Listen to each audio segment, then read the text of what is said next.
If I might have your attention, please. We'll be starting the program promptly, so I invite you to take your seats.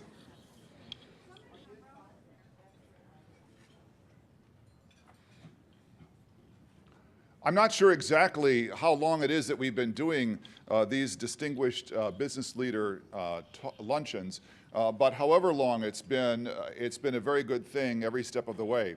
Over the course of time, we've welcomed all kinds of business leaders here to the university and have heard all kinds of remarkable stories. For me, every single time we do this, though, something very important happens, and that is we bring together a cross-section of people from across and beyond the university in support of our fundamental mission of educating students. But of course, we all become students at these things, which is a wonderful turn of events, no matter who we are, whether we're business people from out in the community, faculty members here, staff, and so on, or students themselves. This reminds us ultimately that all of us are in the business of learning as much as we are in the business of teaching or whatever else it is that it might be. I'm particularly delighted to have Dr. Amory Lovins here, who will be talking with us about his recent book, and he was giving me a preview of some of the things he's going to be speaking of, and I'm going to be very excited with you to see all of it. As you probably know, those of you who are members of the Xavier University community here on campus, a week from this coming Monday, we're celebrating once again Sustainability Day, which will be part of a day given over to a whole variety of programs and discussions designed to help us think about our own commitment to sustainability here on campus and ask the question of where we might go next. As I understand it, the theme of this year's conversation is on energy justice, which the Planning Committee defines this way: environmentally sustainable forms of energy that are ecologically sound as well as economically advantageous for all members of society, especially those who are the least well off. I find this a remarkable theme because it draws together in a wonderfully succinct way a variety of themes that are terribly, terribly important to the whole Jesuit outlook that has to animate all of our works, whatever they are, whether they're an institution of higher education like this or what have you. And so their reflection that they will lead us in on this theme, I think, is certainly very important. There's a way in which today then is a kind of pointer that indicates that that program is coming, sort of a long distance introduction to it, really. And so we really look forward to the presentation that we'll be hearing later today. I'd also like to acknowledge once again PNC Bank for their generous support and sponsorship of this event over long, long years. It's great to have you here, Mac. Give Kay Geiger our best, and we'll look forward to your introduction in a bit. That does it for me. It's good to have everyone here participating at the heart of the institution and what it is that we do here. And now it's my pleasure to welcome Joe Chrisman, who's going to lead us in our invocation. Thank you.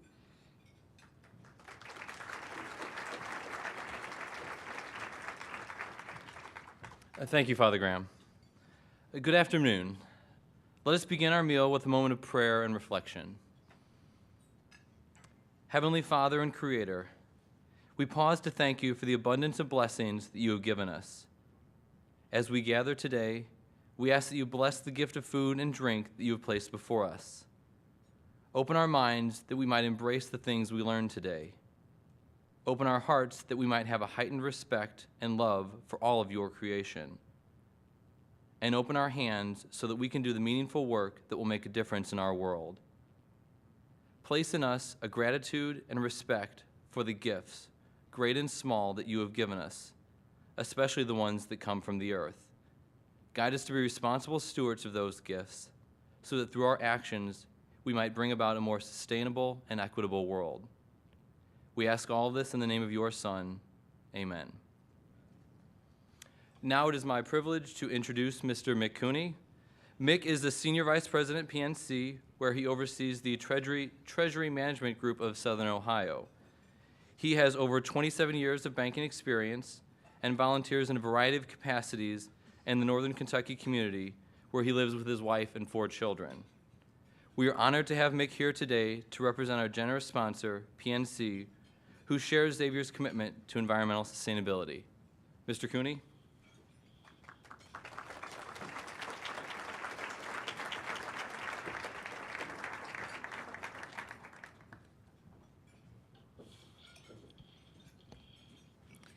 Thank you, Joe. On behalf of all of us at PNC, we are honored to partner with Xavier University on the Distinguished Speaker Series. It is my privilege to introduce physicist Amory B. Lovins today. Mr. Lovins is co-founder, chairman, and chief scientist of Rocky Mountain Institute, an independent nonprofit think and do tank that drives the efficient and restorative uses of resources. An advisor to major firms and governments in over 50 countries for the past 4 decades, he is author of 31 books and over 450 papers. He is the recipient of the Blue Planet, Volvo, Zayed, Onassis, Nissan, Shingo, and Mitchell Prizes, as well as the MacArthur and Ashoka Fellowships. 12 honorary doctorates, the Heinz, Lindbergh, Right Livelihood, National Design, and World Technology Awards. Educated at Harvard and Oxford, he is a former Oxford Don, an honorary U.S. architect, a Swedish engineering academician, a member of the National Petroleum Council, and a professor of practice at the Naval Postgraduate School. He has taught at 9 other universities, most recently Stanford University's School of Engineering. In 2009, Time magazine named him one of the world's most 100 influential people, and Foreign Policy, one of the top 100 global thinkers. His latest books are the co-authored business classic, Natural Capitalism, The Economist Book of the Year, Small is Profitable, The Hidden Economic Benefits of Making Electrical Resources the Right Size, the Pentagon co-sponsored Winning the Oil Endgame, The Essential Amory Lovins, and most recently, Reinventing Fire, Bold Business Solutions for the New Energy Era. Please welcome Mr. Amory Lovins.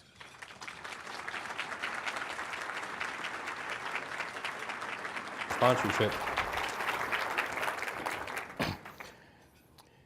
I'm delighted to be at this wonderful institution and to have the chance to share with you the findings of an ambitious synthesis of American energy solutions with much wider application around the world.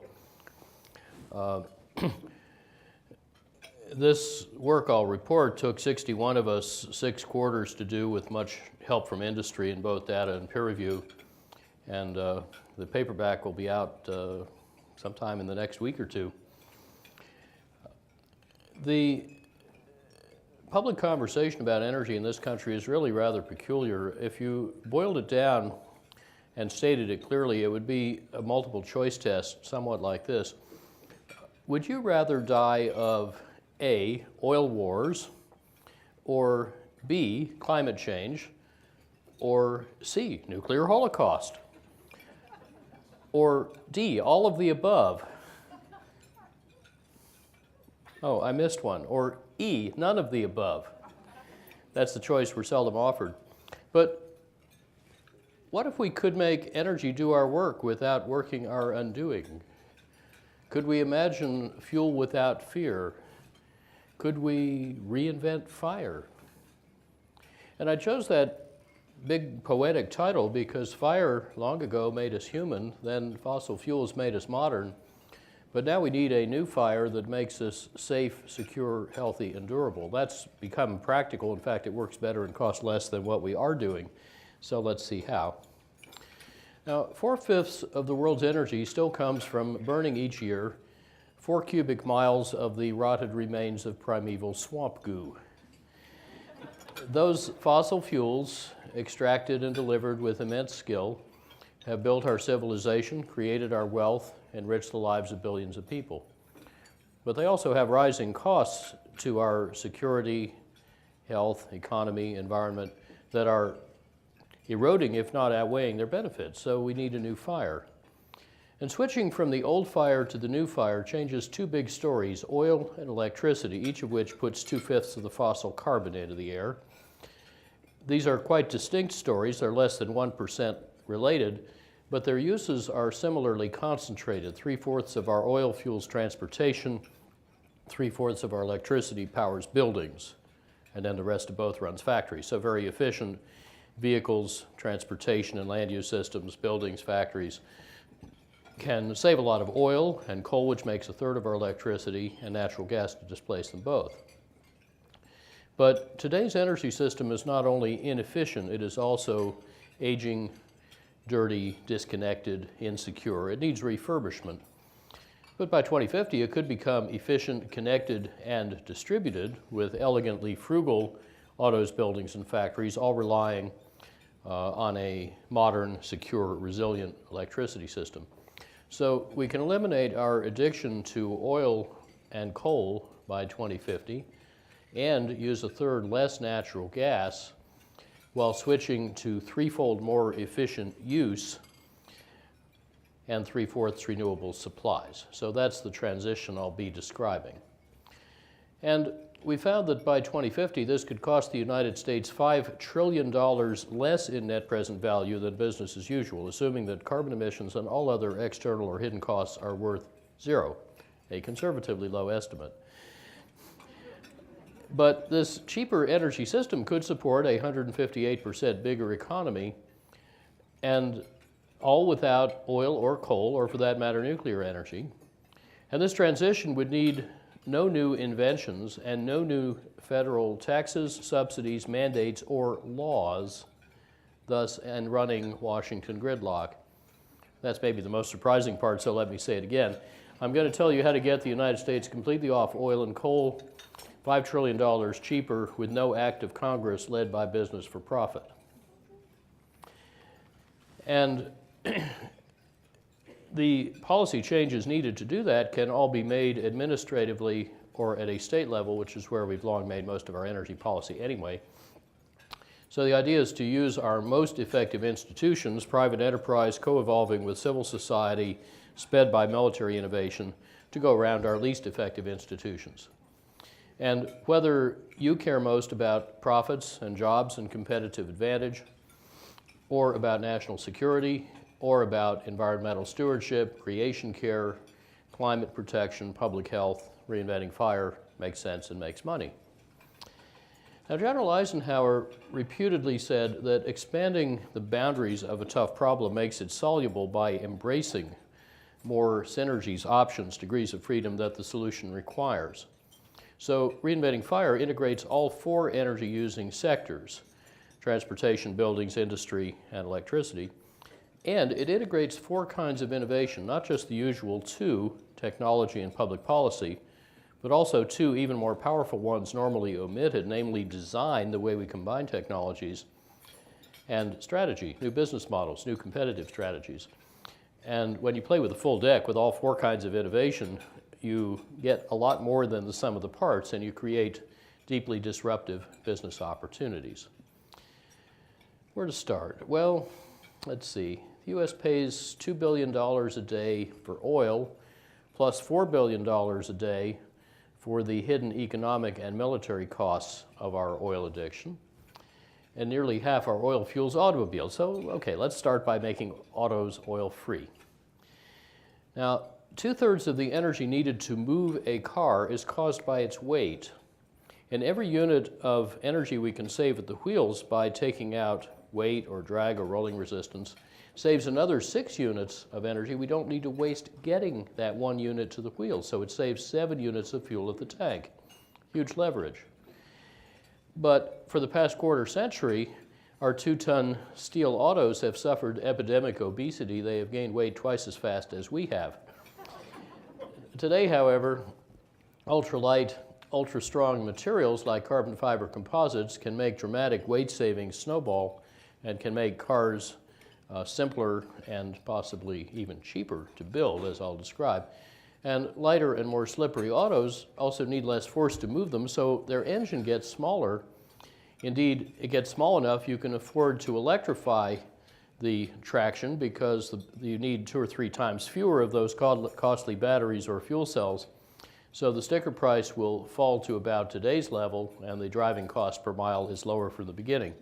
So this sequence of innovation can transform automakers from wringing tiny savings out of essentially Victorian steel stamping and engine technologies to the steeply falling costs of 3 mutually reinforcing technologies: the ultralight materials, their structural manufacturing techniques, and electric propulsion. And if you're exploiting 3 steep and synergistic learning curves while your competitor is out on the flat part of one learning curve, you win. These kinds of vehicles could sell faster, grow their sales faster, prices could drop faster with a temporary fee bait, that is, rebates for efficient new autos paid for by fees on inefficient ones. In the first 2 years, the biggest of 5 European fee bait programs tripled the speed of improving auto efficiency. And the resulting shift to electric autos is going to be as game-changing as shifting from small improvements in mechanical typewriters to the dramatic Moore's Law-driven gains in computers. And of course, computers and information technology are now our biggest industry in America, while typewriter makers have vanished. So vehicle fitness, taking the obesity out of the car, opens a powerful new automotive competitive strategy that doubles the previously expected oil savings in 40 years, but can also make affordable the electrification that can save the rest of the oil. Now, America or Japan or China could lead this next automotive revolution. The formidable barriers are much more cultural than they're technological or economic.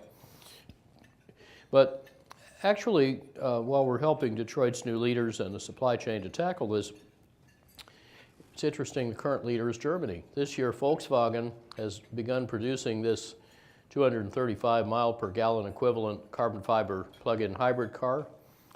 BMW has started ramping up mid-volume production of this carbon fiber electric car. They've confirmed that its carbon fiber is paid for by needing fewer batteries. And their CEO says, we do not intend to be a typewriter maker, because he can look across Munich to where Olympia used to make excellent typewriters. There are some interesting things that American industry can bring to this party. I brought along today my carbon cap.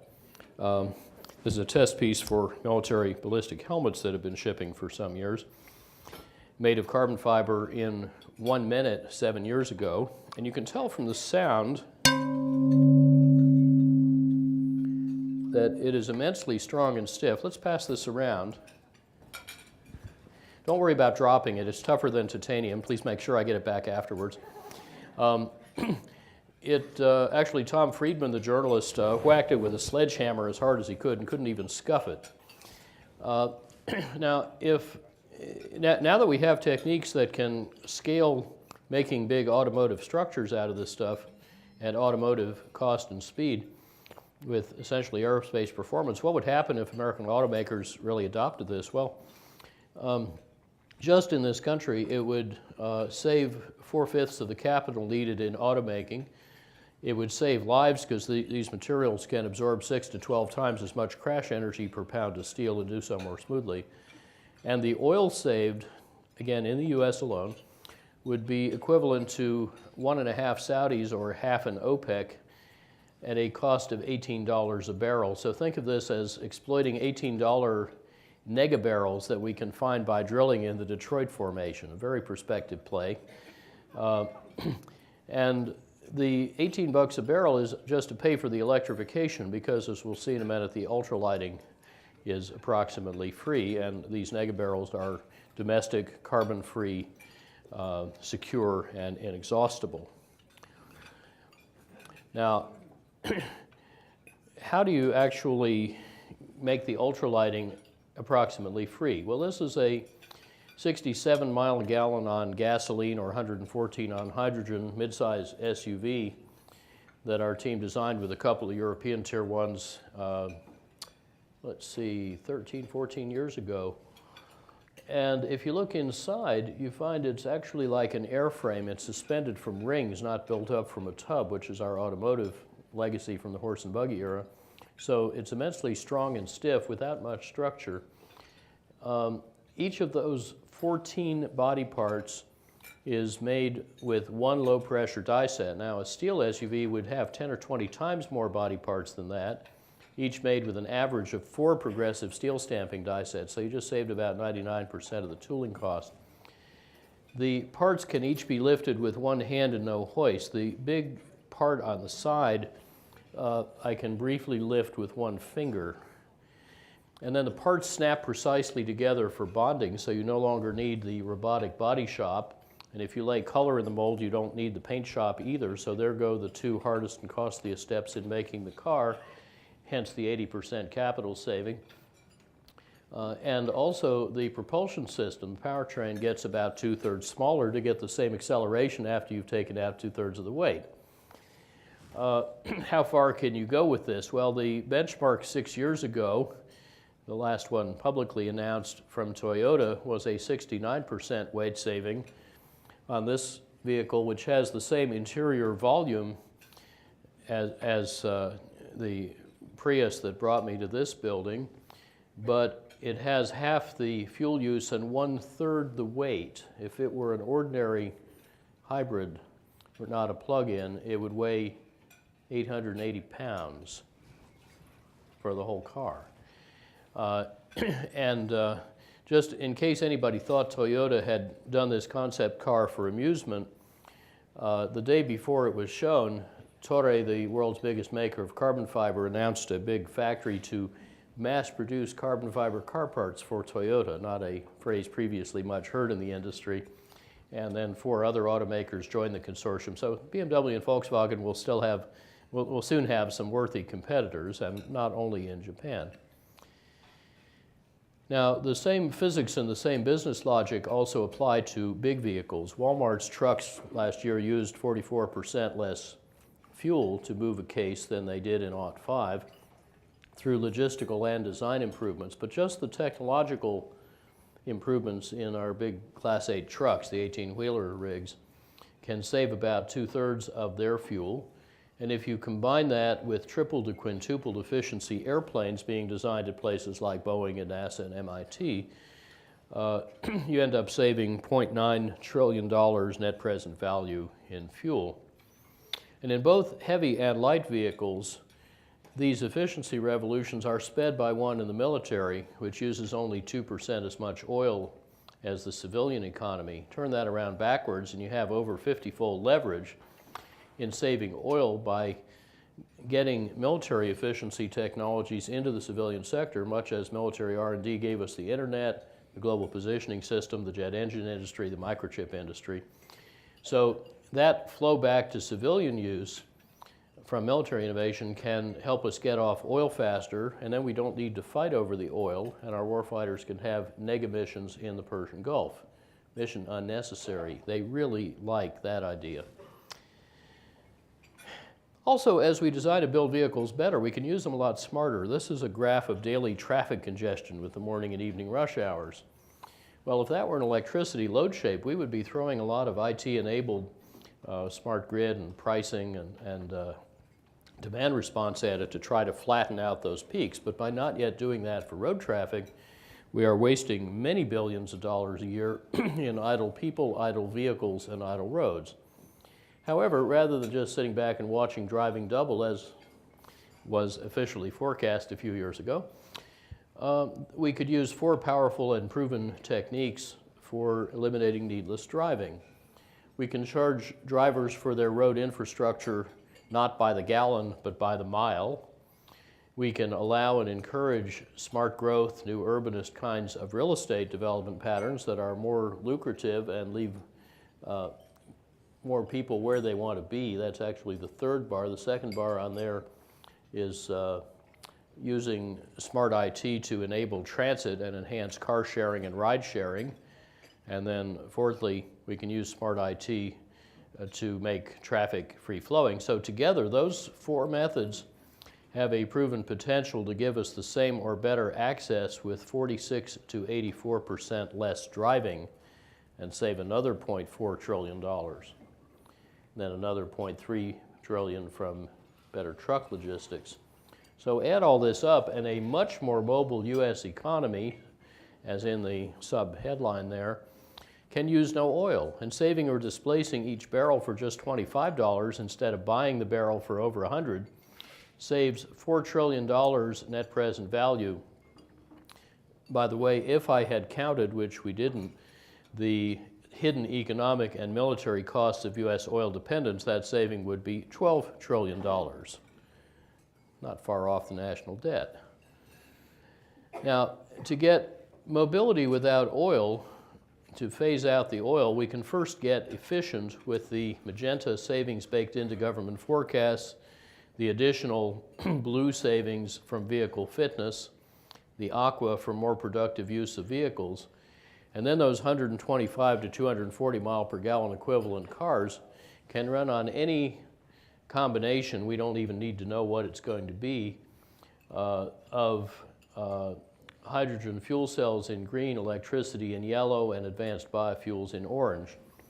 The heavy trucks and the airplanes can realistically use hydrogen or advanced biofuels, or the trucks could use natural gas, but the point is none of these vehicles will need oil.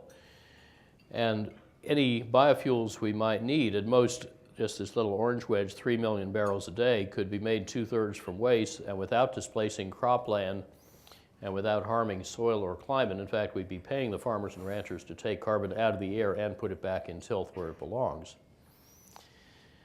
So our little team at Rocky Mountain Institute speeds up these kinds of oil savings by what we call institutional acupuncture, where the business logic is congested and not flowing properly. We insert little needles in our partners in Ford and Walmart and the Pentagon to get this entrepreneurial juice or chi flowing. And this long transition is already well underway, so much that even 4 years ago, many mainstream analysts were starting to see peak oil not in supply but in demand. And Deutsche Bank and Citi, the Financial Times, among others, have forecast that world oil use may even decline in this decade after peaking soon. Because like whale oil in the 1850s, oil is becoming uncompetitive even at low prices before it becomes unavailable even at high prices. Now, the electrified autos that help that happen do not need to add new burdens to the electricity system. Rather, when smart autos exchange electricity to information through smart buildings with smart grids, they are adding to the grid flexibility and distributed storage that help the grid to accept varying solar and wind power. So it's actually easier to solve the auto and electricity problems together than separately. And electrified autos converge the oil and electricity problems or solutions. In other words, they converge the oil story that I've just given you with our second big story, saving electricity and then making it differently. And those twin revolutions in electricity promise more numerous and diverse and profound disruptions than in any other sector, because we've got 21st century technology and speed colliding head on with 20th and 19th century institutions, rules, and cultures.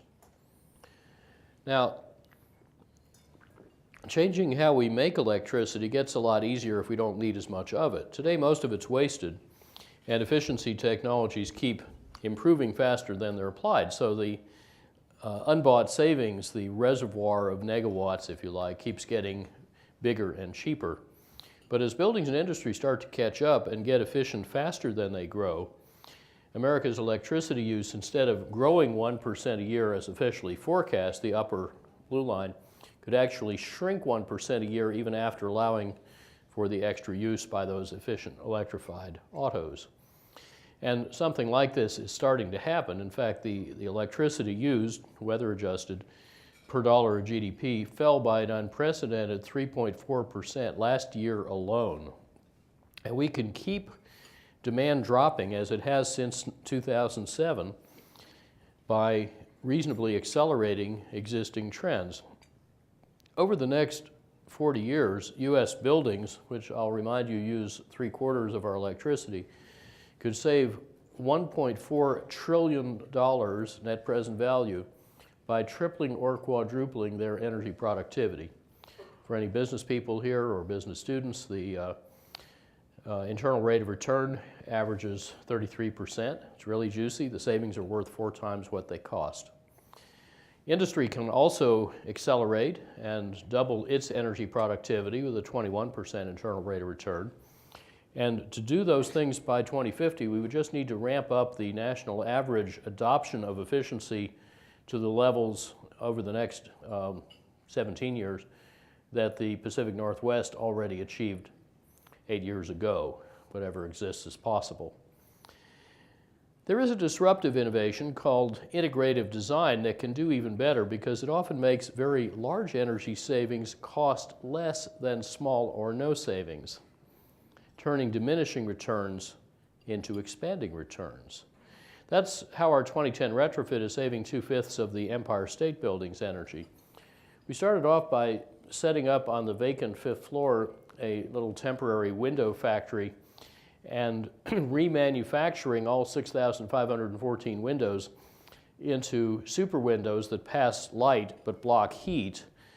Those plus better lights and office equipment and other stuff cut the maximum cooling load by 1/3, and then renovating smaller chillers instead of adding bigger chillers saved over $17 million of capital cost, paying up front most of the costs of the whole energy retrofit and cutting the payback time to just 3 years.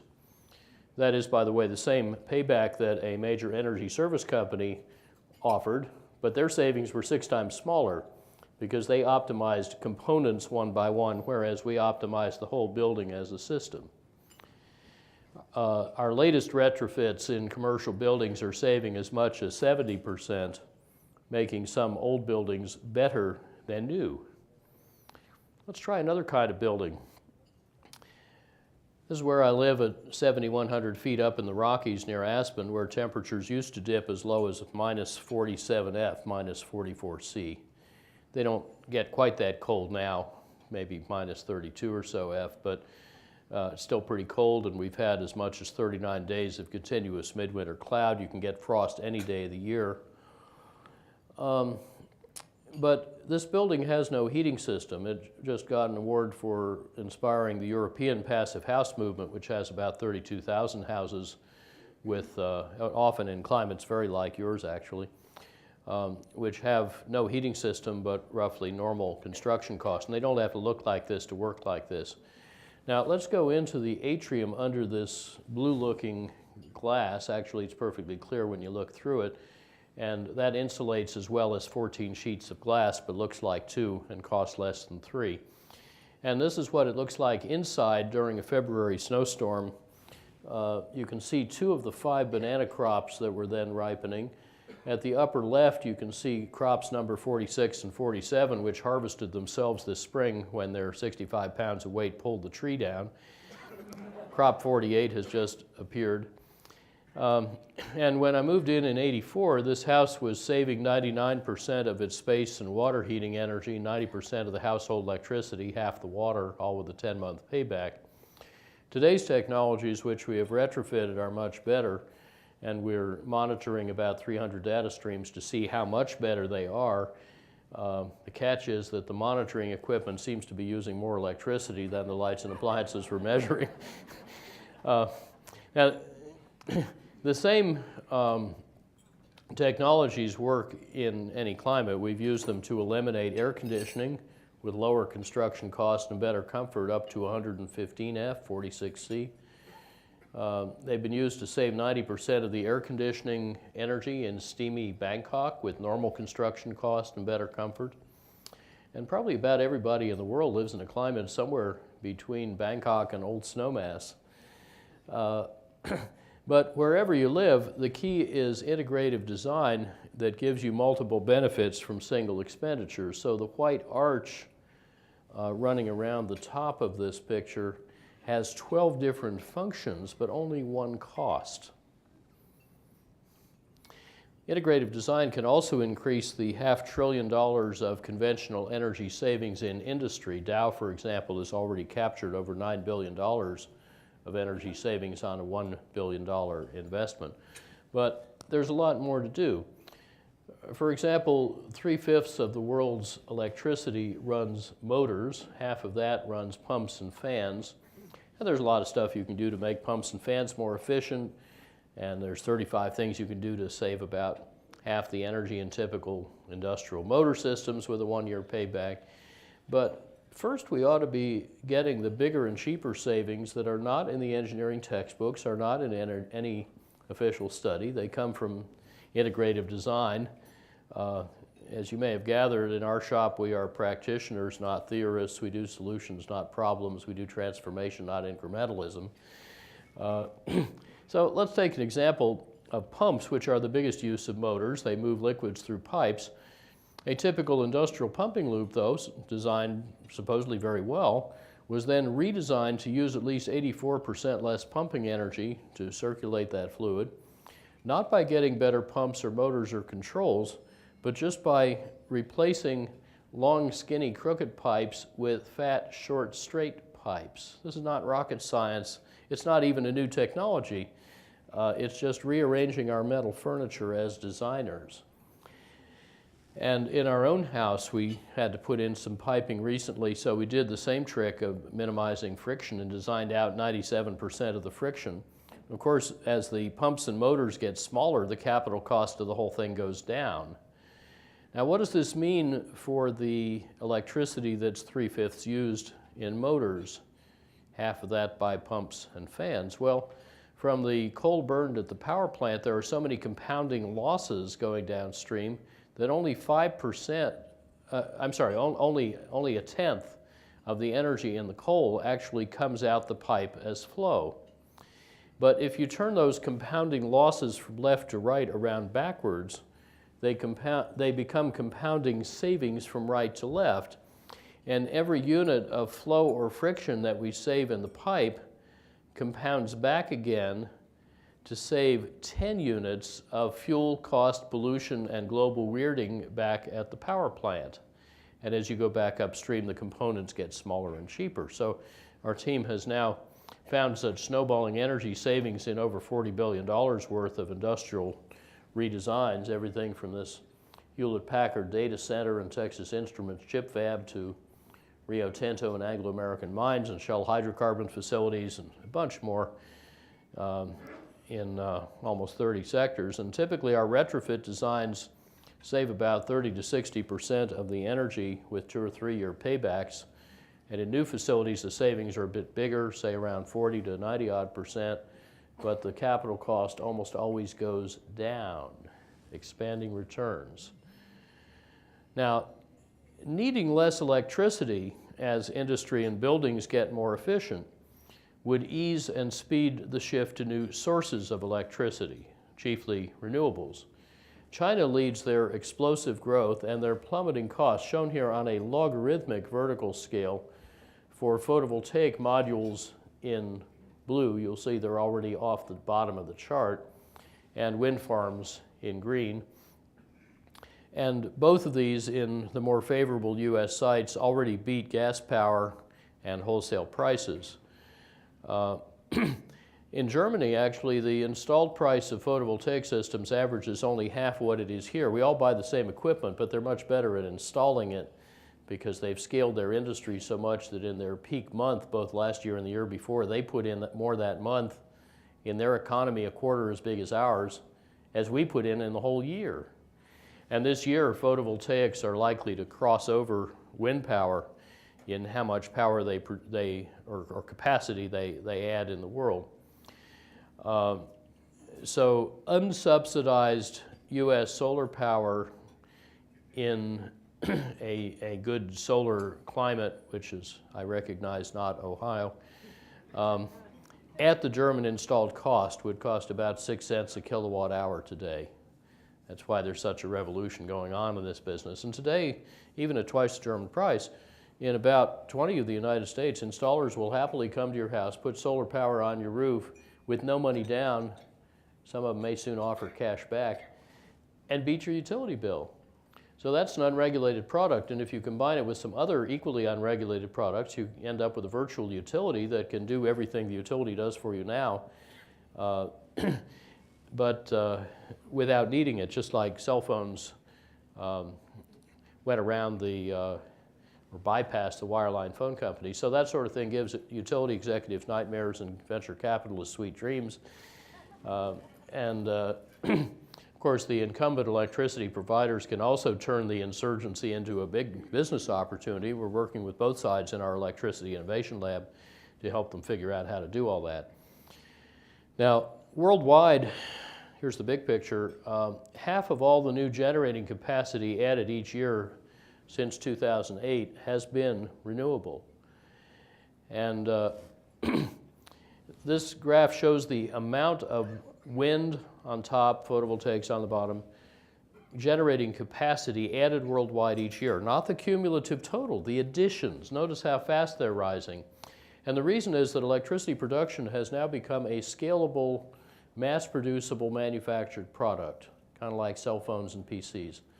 So we used to think that if we wanted more electricity, we'd need to basically build a cathedral. It would take 10 years and cost billions of dollars. But now, each of those 10 years or so, you can build a photovoltaic plant, which each year thereafter will produce enough solar cells that every year, that year's production will produce the same amount of electricity that your power plant would have produced after 10 years. That's why the scaling can be incredibly fast. And indeed, the capacity to produce solar modules in the world is now something like twice our capacity to install them. And last year, China got more new electricity from non-hydro renewables, mainly sun and wind, than from all fossil and nuclear plants combined. And this global clean energy sector has brought over 1 million new clean energy jobs to Europe. It's created more American solar jobs than we have coal or steel jobs. Even in a state like Virginia, it's created far more solar jobs than there are coal jobs. It's not very far from you. So this is a big business opportunity, and there are a lot of cash flows involved. Worldwide, in 2011 and in 2012, each year, these modern renewables, excluding big hydro, got $250 billion of private investment and added over 80 billion watts. So they now add up to more installed capacity than nuclear power has, and its dwindling net annual additions actually went below zero before the Fukushima accident. And the orders for nuclear and coal plants worldwide continue to fade away because they cost too much and they have too much financial risk to interest investors, who are flocking instead to the modern renewables and efficiency. Now, natural gas prices remain volatile. No merchant nuclear plant is financeable after 8 years of 100+% construction subsidies. Renewables and efficiency have no fuel. They have falling capital costs. And these modern competitors have already taken away 28% of coal's U.S. market, 19% just in the last 2 years. And they can take away the rest of it at below the operating costs of existing coal plants and of many, maybe most nuclear plants, 14 of which, operating or planned, have been terminated so far this year in the United States because they can't compete with the wholesale price anymore. By the way, U.S. CO2 reductions were driven almost twice as much last year by efficiency as by natural gas. It just doesn't show in the statistics. We are often told, though, that only the coal and nuclear plants can keep the lights on because they are 24/7, while wind and photovoltaics are variable and thus supposedly unreliable.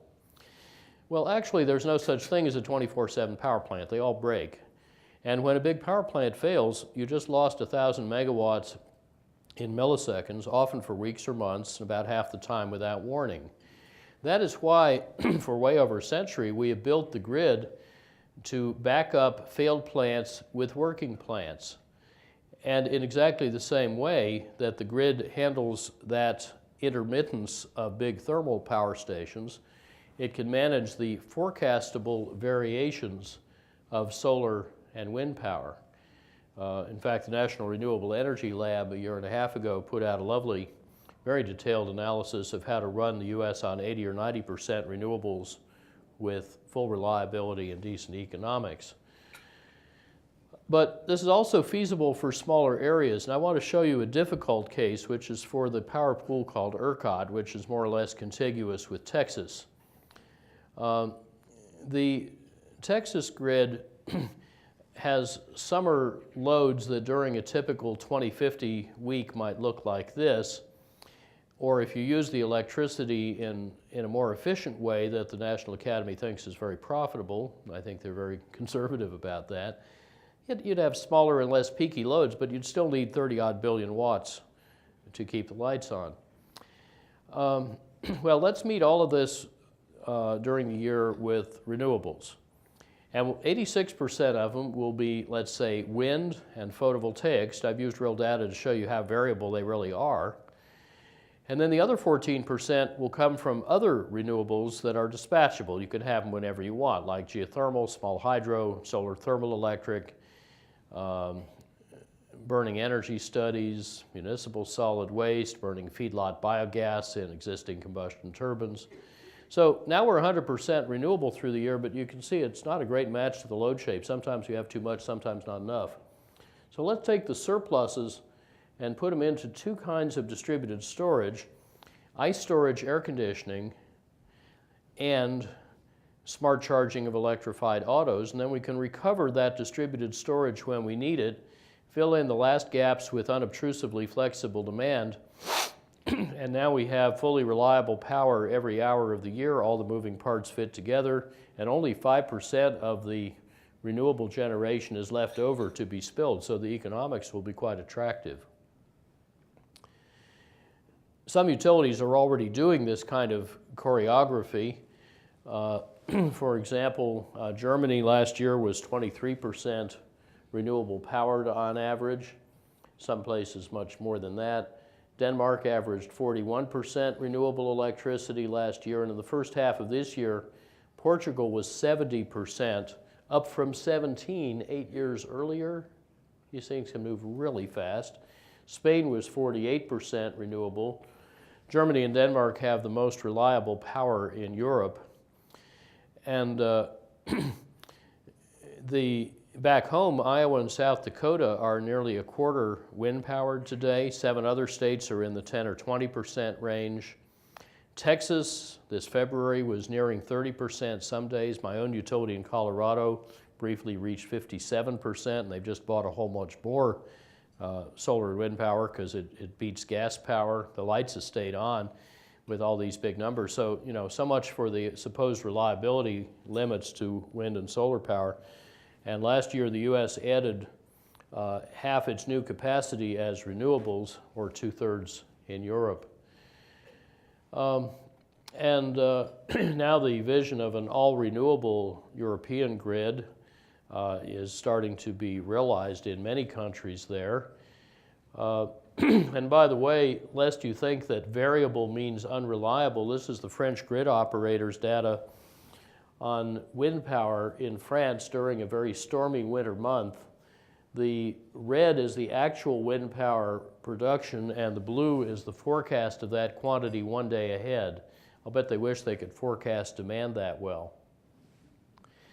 Another very important shift is in scale. Denmark used to have just a few big coal plants, but over 32 years they've shifted to a constellation of thousands of mainly individual and community-owned wind farms in blue and ag waste cogeneration in brown.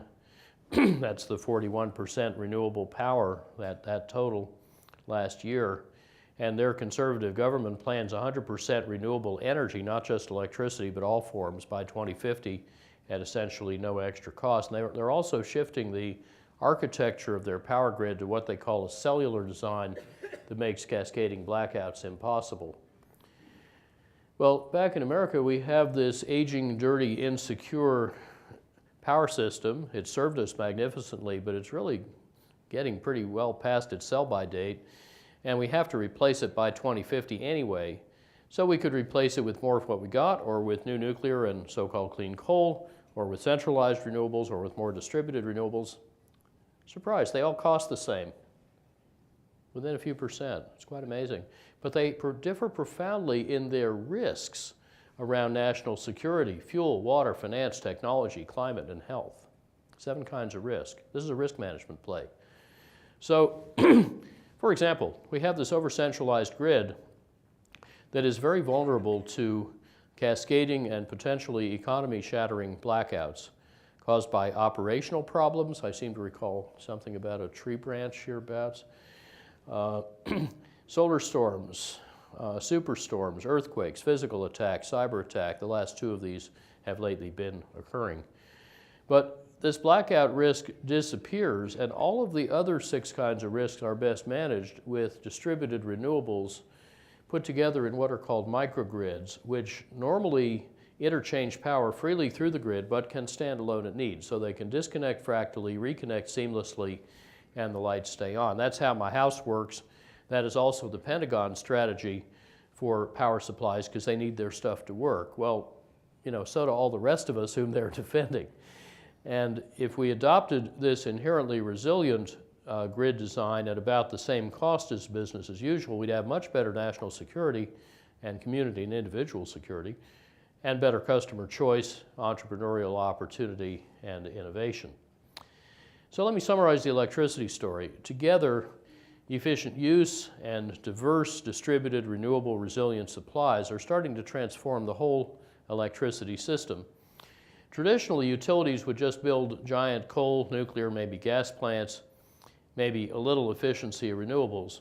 And we rewarded those utilities, we still do in 35 states, for selling you more electricity. Just as dumb as it sounds.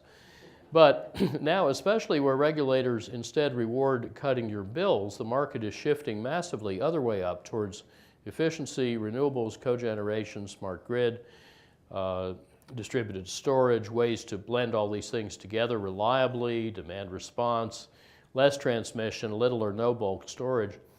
And that is most true in the 30-odd states where demand-side resources are allowed to bid directly against supply-side resources, so you get the cheapest mix. Now, what I want to emphasize here then is that the energy future is not fate but choice, and that choice is extremely flexible. In 1975, government and industry all insisted that the energy needed to make $1 of GDP could never go down. So it was heresy when I suggested in a foreign affairs article it could go down about 3-fold. How are we doing? Oh, it's down over 2-fold already. We're pretty much on track. And now with better technology, integrative design, more mature marketing and delivery and finance channels, we actually have a very clear line of sight to how to triple efficiency all over again, and it only costs 1/3 as much as it used to. So to solve the energy problem, we just needed to enlarge it and integrate it. And the results may at first seem astounding. They surprised even us. But as Marshall McLuhan said, only puny secrets need protection. Big discoveries, he said, are protected by public incredulity. Now, combine the electricity and oil revolutions, both stories, and you have the really big story, Reinventing Fire, where business, enabled and sped by smart policies in mindful markets, takes our nation, and I dare say others, completely off oil and coal by 2050, saving $5 trillion, growing the economy 2.6-fold, strengthening our security, and by the way, cutting carbon emissions 82 to 86%. Now, if you like any one or more of those outcomes, you could support that without needing to like every outcome and without needing to agree about which outcome is most important. So if we focus on outcomes, not motives, we can turn gridlock and conflict into a unifying solution to our common energy challenge. Let's get on with what we agree ought to be done, not argue about the reasons, and then the stuff we don't agree about will become superfluous. And these best buys also happen to be the most effective solutions to the big global problems that I would agree, President, is exactly what the Jesuit tradition will emphasize, the issues that hazard every country's security and prosperity. Now, Our team at our nonprofit Rocky Mountain Institute helps smart companies and on occasion governments to get unstuck and speed this journey via a range of sectoral initiatives and projects. Of course, there's also still a lot of old thinking around. The former oilman Maurice Strong said that not all the fossils are in the fuel. But DuPont's former chairman Edgar Woolard reminds us that firms hampered by old thinking won't be a problem, because in the long run, they won't be around. What I've described here is not just a once-in-a-civilization business opportunity. It's one of the greatest transformations in the whole history of our species, because we humans are inventing a new fire, not dug from below, but flowing from above. I've heard theologians talk about energy from hell and energy from heaven. And this new fire has very different attributes. It is not scarce but bountiful, not local but everywhere, not transient but permanent, not costly but free.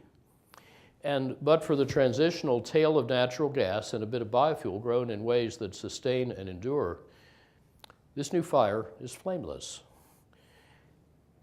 And efficiently used, it really could make energy do our work without working our undoing.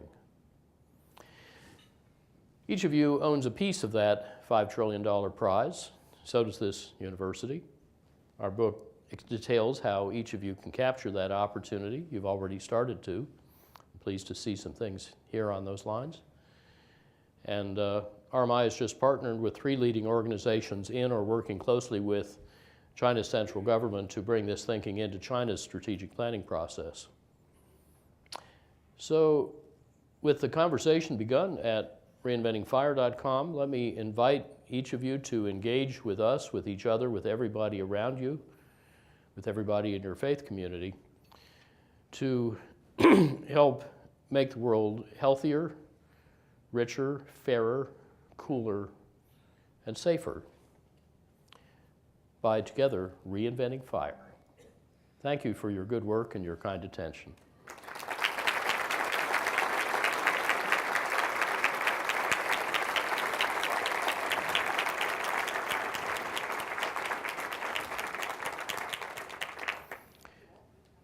I'm sure I said it, nothing controversial, but I gather there's a couple of roving microphones. Is that right, Nancy? Trying to make sure, oh, here we are. Oh, okay, here they are. Thanks. We One have there, one mics there. here and over there, so we do have time for just a few questions. So if you'd like to, if you have a question, go ahead and grab a spot at the mic, and we'll see what Amory has to say. And it's hard to see you from because of the lights in my eyes, but let's see if I can spot anybody. And please, whoever has the carbon cap, return it, sir. Yes, I really appreciate your talk and hope we can put it on the nightly news and change the world that way. But with some of the things that we've heard about energy production, free energy, other things that are running cars off of water and using frequencies to liberate the hydrogen and run on hydrogen. Have you looked into some of these things that are claimed to be swept under the rug and expose or mine some of those energy resources in that way? Yes, I'm not a very deep student of the subject, but I do try to keep up with it, and I have friends who are deep in it. There are some very interesting phenomena. Low energy nuclear reactions, I think, are for real. We don't know quite how to apply them yet, but there is something interesting happening. The other ones you mentioned, I don't know of any yet that works, and some people are really trying hard to find some that work. It takes really careful measurement to see whether the stuff works or not. But as a physicist, I'm perfectly prepared to think that there may be new physics we don't know yet. Let me tell you a little story. When I was a senior in high school, we had a wonderful 70-odd-year-old chemistry teacher. And he came in one day and said, "Remember yesterday I was telling you about the noble gases and how they can't combine with anything?" Well, he said, "Last night at Argonne National Lab, they made sodium perxenate." xenon compound. They blew up the lab, but they made it. So what I want you to remember from this is that science is a journey, not a destination. I thought when I told you this yesterday that it was true. Now we know it's not true. Science is all about falsifying stuff we thought was true and finding a superset of our knowledge that embraces what we observe and has new possibilities. Probably half of what I've taught you this year, he said, will turn out not to be true. Sorry, I can't tell you which half, but don't assume that just because I teach it or just because it's in the textbook, that means it has to be true. And it'll be really interesting in the rest of your lives and those beyond you to see what turns out not to be true and what we can do with that new learning. It was a very important moment for me, and I think we may have some surprises like that. I hasten to add that our analysis assumed just orthodox technologies already in or entering commercial service on well-known physical principles, and if your other stuff happens, that'll be icing on the cake. Sir. It seems to me that the momentum that you've described is pretty much overwhelming. We just haven't really realized it yet. But in Ohio and other states, there's an effort to roll back the renewable portfolio that was put in place about 6-7 years ago. And wondered if you'd comment on efforts like that to end those policies. Well, if you wanted to make Ohio's economy less competitive, lose net jobs, and decrease your security, that'd be a pretty good way. I can't imagine why one would want to do that. If you disagree with the particular details of the policy, maybe you can improve it, but those policies have proven extremely effective in other states and in other countries, and I think you are wise to adopt them. The smarter adopters are actually expanding them, not abolishing them. I think it is very important that this transition not be forced by policy but led by business. My own view is the business should steer, not row. Government rather should steer, not row. In other words, markets need rules. They should be simple rules, they should be fair. I'd like to see all ways to save or produce energy get to compete fairly at honest prices, regardless of their type, size, technology, location, and ownership. That's pretty much the opposite of the policy we've got now. But you may be interested that a renewable portfolio standard is not an irrational mandate that will raise costs. It will actually lower them. And we see this already happening, for example, with the German wholesale electricity price down 60% through 2008, forced largely by renewables. And that is starting already in Austria last month to seep through to the wholesale, the household customers who have contracts that take longer to roll over. It'll start reaching them in Germany around next year. There's also a more interesting rationale from financial economics. It turns out that according to the International Energy Agency's analysis, you should have a substantial fraction, often 20, 30, 40% renewables in your electricity portfolio, even if they cost more, which often they don't now, for the same reason and with the same mathematics that you should have a comparable fraction of treasuries in your financial portfolio even if they yield less, in order to improve the overall risk-reward ratio of the portfolio. Same math, same logic, it's perfectly sound financial economics. If in doubt, ask your econ professor. Sir. Yes. In Thomas Friedman's book, since you mentioned him, he said that in 2050 we'd be about 50% dependent on fossil fuels. Your number, I believe, was about half of that. How did we get from, aside from the fact he's a journalist and you're a scientist, how did we get from 50 to 26 so quickly? Well, he was, I think, quoting International Energy Agency or U.S. Energy Information Administration forecasts. I'm not in the business of forecasting, but of saying what is possible, what makes sense, what makes money, and where the market is taking us. EIA is prohibited by statute from including innovation and new technologies in their forecasts, let alone new designs, new business models, and really any of the kinds of innovation I described. They only have an econometric model on which you turn the crank and assume that nothing else changes. Now, in fairness to them, they do try to sneak in sensitivity tests of certain kinds of new policies that are being considered, but their model is price and policy driven.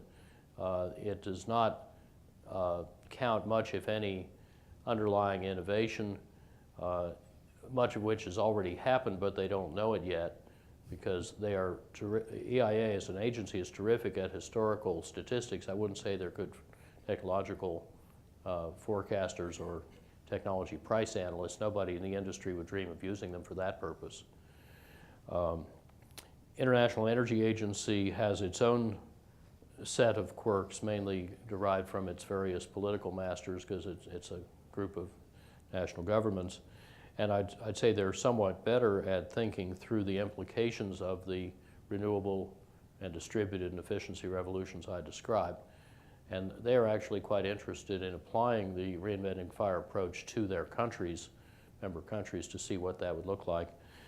But I can only tell you that our analysis, which was very extensively peer-reviewed by industry, has been out there for 2 years and nobody's told us what's wrong with it yet. We are taking innovation and competition very seriously. We do include new business models that nobody else does. Just the integration between the 4 sectors I described and the 4 kinds of innovation I described is responsible for most of the difference. And we don't know any other study that's done those, although the nearest, which is very consonant with ours, is a European Climate Foundation product called Roadmap 2050, which is on the web. Thank you. No magic, in other words. Okay, we have one more. Maybe this will be the last question, I think. Sure. Thank you very much. One thing I noticed in your example in the beginning, you have automobiles. And do you foresee a time, and that's in the foreseeable future, and it's happening now, as you explained, but what about other ways of moving people around, such as personal rapid transit, which could be used in the cities and everything? Do you think there's a place for that too?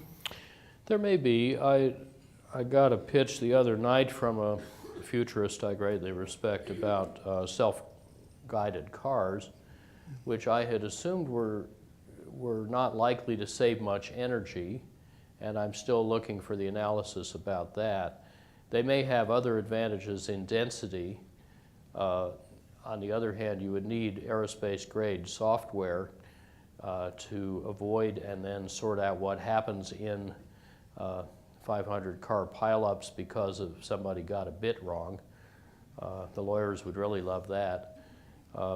And that makes it particularly difficult to do in this country. And I've also never had a satisfactory answer to simple questions like, okay, so I'm in this automated convoy on the highway, and suddenly my 6-year-old says, "Daddy, can we go over there?" And I swerve for the exit. Or can I? Or what happens if I get a flat tire in a convoy, and so on. So I think there is a lot to be worked out. Mm-hmm. There are some innovations in public transit that are very exciting. One I'm particularly impressed by is called Cybertran, Cybertran, which you can look up. Being tested on an island off Los Angeles. It was invented at Idaho National Engineering Lab. And it is kind of like light rail, but more versatile and many times cheaper.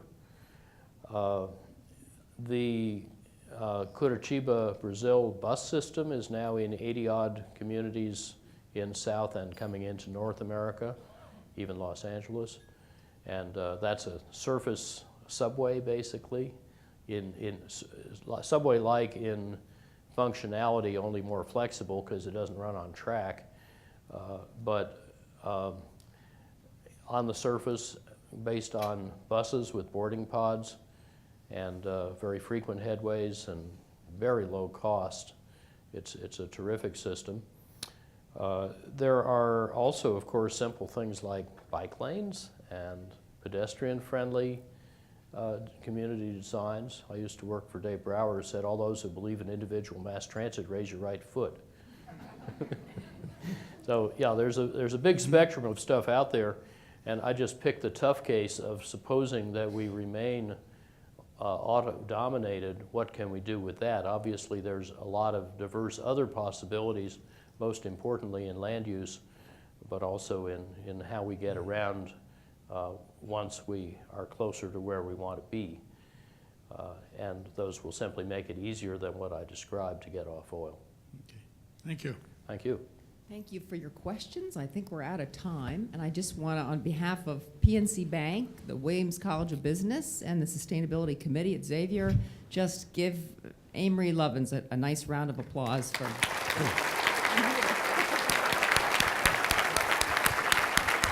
Thank you. And who has the carbon cap, please? I got it. I'm holding got it. I'm holding Thank it you. hostage to get you to come back at a Okay. later day. If you would like to participate in the book signing, it'll be just outside the door this way. He'll be setting up there very shortly. Thanks again for coming.